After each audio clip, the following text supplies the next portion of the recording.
Assalamualaikum warahmatullahi wabarakatuh. Langkung tipayun, hayu orang sadaya panjatkeun puji sinareng syukur ka Allah Subhanahu wa taala. Anu salamina nyalindungan orang sadaya.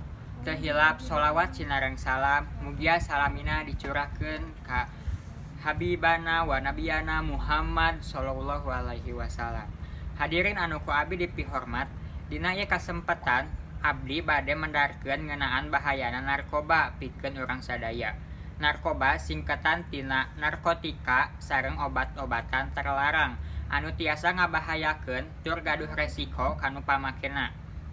Saur pakar kesehatan, narkoba teh sebenarna mah senyawa psikotoprika anu biasa dipake pikeun ngabius pasien anu rek dioperasi atawa dipake pikeun ngubaran penyakit nu tangtu. Narkoba jadi haram lamun geus dipake di luar tujuanana atawa disalahgunakeun. Narkoba kabagi jadi 3 golongan, di antawisna nyaeta narkoba golongan kahiji, narkoba golongan kadua sareng golongan katilu. Narkoba golongan kahiji nyaeta narkoba anu pangbahaya-bahayana. Kuduna mah golongan ieu teh dipake kanggo pikeun ilmu pangaweruh. Contoh jenis narkoba golongan kahiji di antawisna ganja, heroin, kokain, opium, jeung sajabana. Narkotika golongan kadua nyaeta narkotika ngan saukur pikeun dipake kanggo panalungtikan. Contona petidin, benzetidin, sareng beta-metadol. Nu terakhir nyaeta golongan katilu. Golongan katilu teh nyaeta golongan anu panghampang-hampangna reaksi kanggo si pengguna. Tapi sarua wae ukur bisa dipake pikeun ngubaran jeung panalungtikan. Contona kodein jeung turunanana.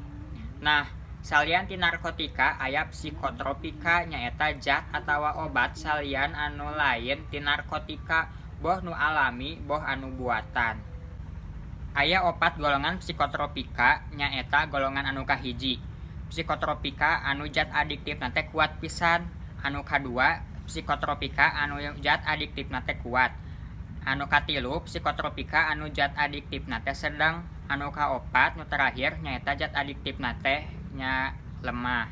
Nah, intina mah sadayana anu disebut narkotika, psikotropika sareng zat adiktif nu lainna eta teh sabenerna mah zat anu ngan ukur mangpaat pikeun ngaranna anu gering, sapertos ngubaran kanker atawa pikeun jalmi anu bade dioperasi sarta pikeun panalungtikan di laboratorium. Narkotika lamun eta disalahgunakeun sarta dipakena ngaluwihan dosis atawa aturana, eta bakal matak cilaka.